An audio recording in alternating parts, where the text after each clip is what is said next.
Primeiro dado, um dado da economia, juros caem a 7%, juros oficiais, 7%, o menor índice da história, mostrando aí que, enfim, tem alguma coisa melhorando nesses indicadores.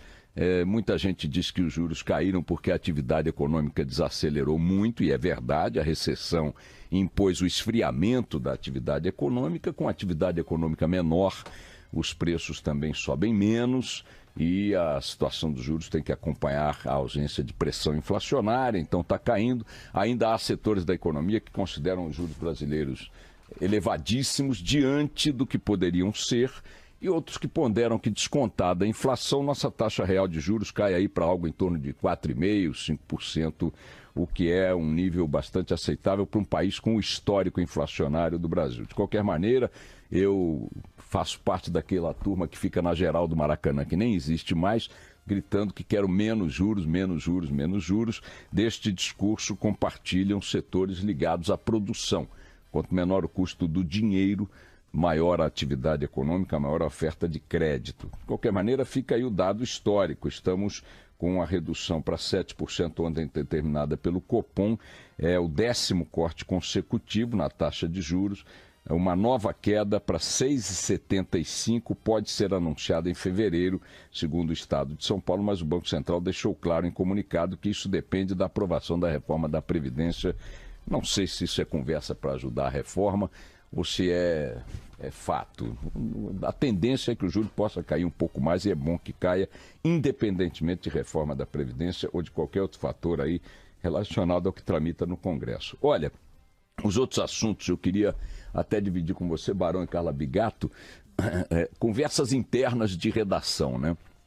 Quero prestar uma homenagem aqui a dois companheiros meus no Jornal da Band, o Luciano Dorim e o editor-chefe, o Fernando Mata, porque ontem nós tivemos discussões sobre dois assuntos que estão hoje nas primeiras páginas e que eu acabei fazendo valer ali a minha idade bem maior e prevaleceu o meu ponto de vista nesses dois assuntos, na forma como eles foram tratados, e eu vou compartilhar essa dúvida interna aqui com vocês. Pelo que está nas primeiras páginas dos jornais hoje, e também pelo que não está, a minha aposta foi errada.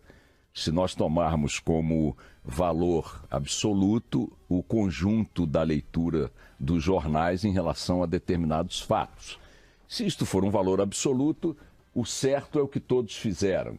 Se não for um valor absoluto, cabe discussão. Mas tomando isso como valor absoluto, eu errei. Como é que eu errei?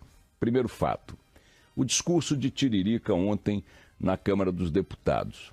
Aliás, o Fernando Mitre, tão velho quanto eu, ou um pouco mais, que é o diretor de jornalismo da Band, também tinha dito que achava que nós devíamos dar um bom destaque ao discurso do deputado Tiririca, o primeiro discurso dele em 2 mandatos na tribuna da Câmara, que é uma coisa incomum, um deputado atravessar 2 mandatos sem fazer um único discurso, sequer naquele chamado pinga-fogo, em plenário vazio, às vezes só para mandar uma mensagem para a sua cidade de origem, sua base eleitoral, prestar uma homenagem à associação, não sei de quê, dos criadores de borboleta e tal. Eles fazem muito isso no pinga-fogo para produzir registro na Voz do Brasil, de vez em quando, registro no Diário da Câmara, e aí manda um comunicado lá para a base, olha, prestei essa homenagem e tal, bababá. Nem no pinga-fogo o nosso Tiririca, deputado eleito com o maior volume de votos, entre os mais votados do Brasil em 2 eleições seguidas, é um puxador de votos, o chamado efeito Tiririca, ganhou esse nome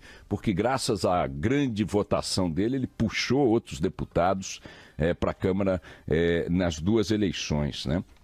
E esse deputado, líder de votação no maior colégio eleitoral do país em 2 legislaturas, fez seu primeiro e último discurso ontem no plenário da Câmara, e eu achei, como o Mitre também, ao contrário do que o Matar e o Dorim defendiam, de que não tinha essa importância toda e tal, acabou prevalecendo a minha opinião. Hoje eu vejo que os jornais não deram destaque a isso, exceto o Estado de São Paulo, com uma foto na primeira página do Tiririca. Os demais trataram de forma bem reduzida ou nem trataram desse ato do Tiririca. Por que eu achei importante? Primeiro por esse histórico, o deputado mais votado, entre os mais votados do Brasil em 2 eleições, depois por ser uma figura muito conhecida, ter criado um nome que caiu no jargão político com o chamado efeito Tiririca, e pelo conteúdo de seu pronunciamento de despedida, assistido por alguns gatos pingados no plenário vazio, todos eles com um olhar severo, olhando para o Tiririca respeitosamente pelo conteúdo do que ele falava. Não houve apartes de qualquer natureza, nem para criticar o que ele disse, nem para apoiar. E o que disse o Tiririca, basicamente? Ele disse, olha, eu estou indo embora.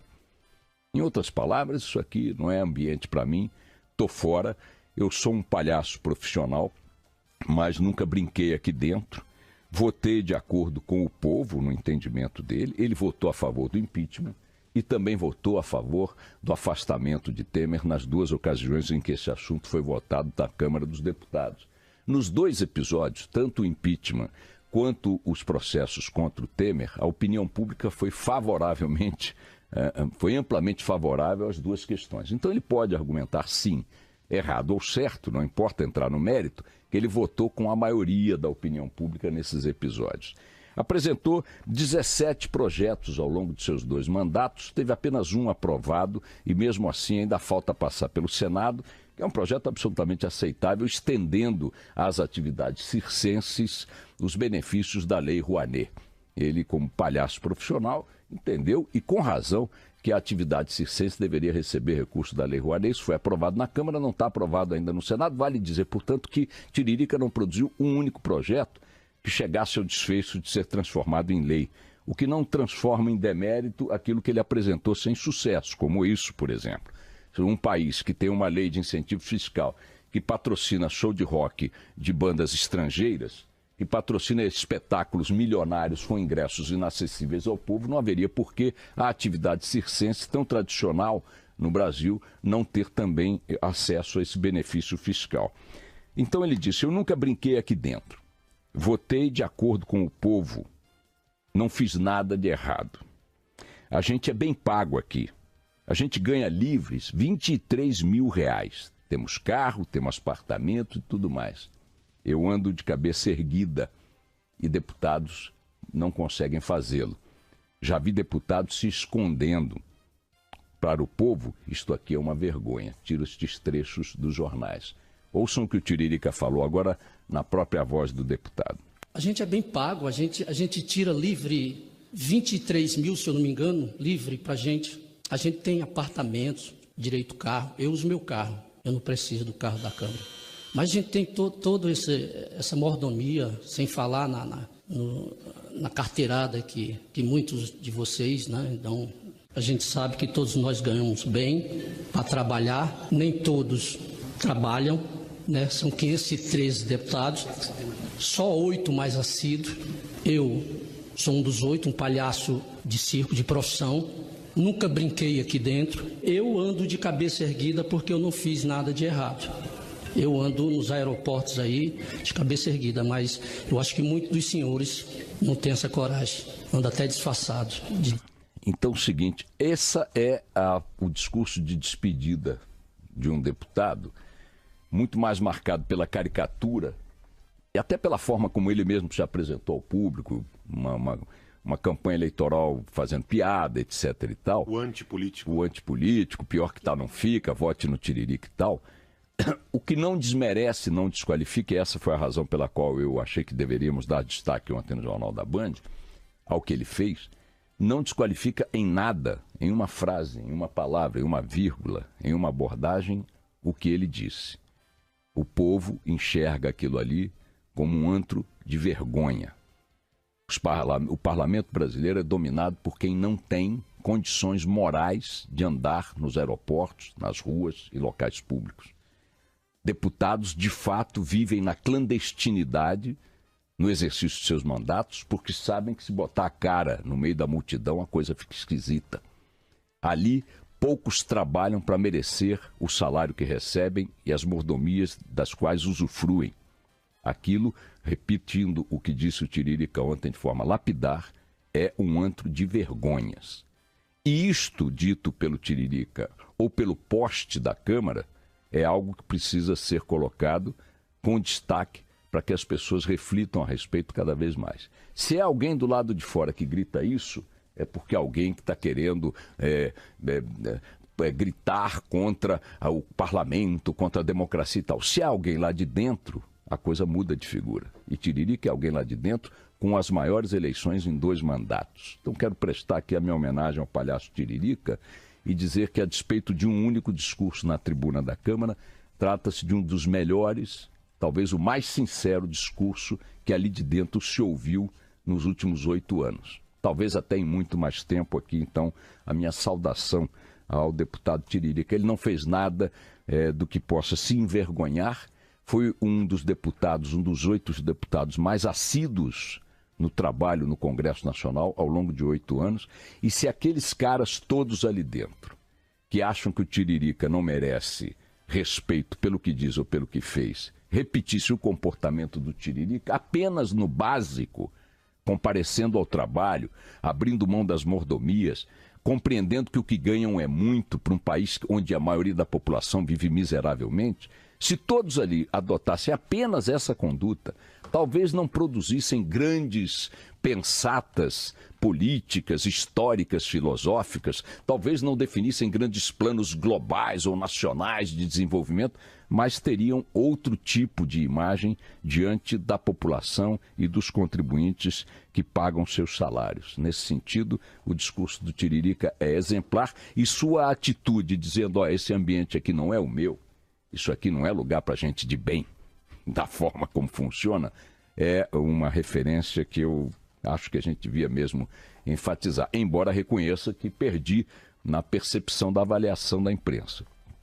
O destaque foi pequeno nos telejornais, nos jornais e tudo mais. Outro assunto no qual eu também quebrei a cara foi essas imagens mostrando os policiais do Rio de Janeiro que prenderam ontem o bandido mais procurado do Rio de Janeiro, o tal do Rogério 157. Depois de 3 meses, 2 meses e meio, 3 meses, de grandes confrontos no Rio de Janeiro, com muitas mortes, muita operação conjunta das Forças Armadas e tal, finalmente o tal do Rogério 157, que era apontado como o bandido mais procurado do Rio, foi preso pela polícia. E é importante lembrar que essa figura ganhou o noticiário a partir daquelas imagens chocantes de uma invasão da Rocinha, não por ele, mas pelo bando de seu antigo chefe e hoje rival, o tal do NEM da Rocinha. Naquela época, vocês viram, estávamos em pleno Rock in Rio, a cidade cheia de turistas, de visitantes, especialmente naquela região que dava acesso à área do festival, né, a região de São Conrado, onde está a Rocinha. Nós vimos imagens de um bando com quase 80 homens armados com fuzis subindo a Rocinha para invadir, para desalojar de lá o bando do 157, que tinha traído, em tese, o NEM, seu antigo comparsa e chefe, para o domínio daquela que é, talvez, a favela mais bem posicionada para o mercado do crime na Zona Sul, especialmente o mercado da droga, né? Ela tem uma posição estratégica na sequência desses movimentos policiais para prender 157 e para tentar pacificar minimamente a Rocinha. Houve operações em várias outras comunidades, morreu gente presa, uma coisa de louco. A cidade viveu um longo período de situações graves em função dessa guerra específica na Rocinha. E ontem, finalmente, o senhor 157 foi preso numa outra comunidade. E aí os policiais que vinham fazendo essas operações, todas elas com muito custo para o contribuinte, mas com feridos, com mortos, com transtornos, com aulas suspensas e tal, resolveram, depois da prisão, posar para fotos ao lado do trunfo que tinham conseguido, portanto, ao lado do próprio bandido. Em algumas delas, o bandido até esboça alguns sorrisos. Eu ponderei ontem no Rio de Janeiro que a atitude desses policiais, quase totalidade deles muito jovens, meninos, jovens, homens e mulheres, era uma atitude indevida por 2 razões. A primeira delas, a de natureza protocolar, quer dizer, o protocolo da polícia, de qualquer polícia, não admite, não contempla esse tipo de comportamento por parte do agente da lei diante de um prisioneiro. É uma forma imprópria de lidar com a questão, portanto, fora do protocolo, sempre qualquer conduta policial é indevida.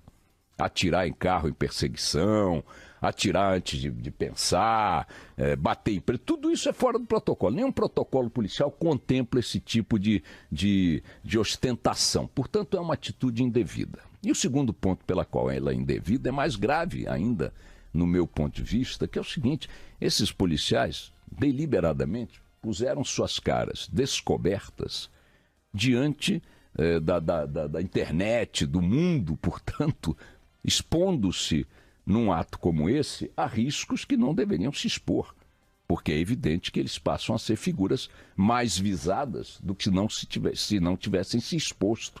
Está ali um bandido extremamente articulado, perigoso e ligado a bandos poderosos no Rio de Janeiro. Não fosse assim, não teria permanecido solto durante 3 meses, quase 4 meses, sei lá, apesar de 7 ou 6 operações conjuntas com Polícia Federal, Polícia Estadual, PM, Forças Armadas, operações que chegaram a envolver 4.000 e tantos homens. Esse cara conseguiu permanecer durante 3 meses foragido. Não é porque não tem poder, não é porque não tem bando, não é porque não tem retaguarda. Então, você botar a cara do lado de um cara desse para fazer farofa é um ato que me pareceu absolutamente maluco.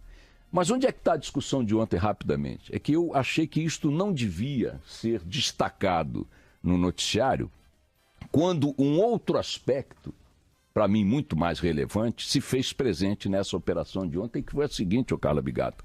O senhor 57 foi preso sem que a polícia disparasse um único tiro. Um único tiro. Fruto de uma ação de inteligência. Fruto de uma ação de infiltração, de estudo, de interceptação, de informação.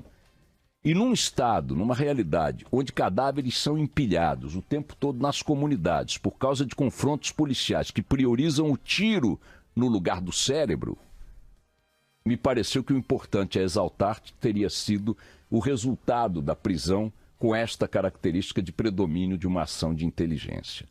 Mais uma vez, foi o que prevaleceu no Jornal da Band ontem, nós valorizamos este aspecto, tratamos também da foto, mas sem o mesmo destaque que a unanimidade da imprensa está concedendo ao assunto de ontem. Então, mais uma vez, prevaleceu o meu ponto de vista no Jornal da Band, mas eu reconheço aqui, homenageando o Dorim e o Mata, que eles têm razão quando disseram, o que vai ter destaque amanhã é essa foto.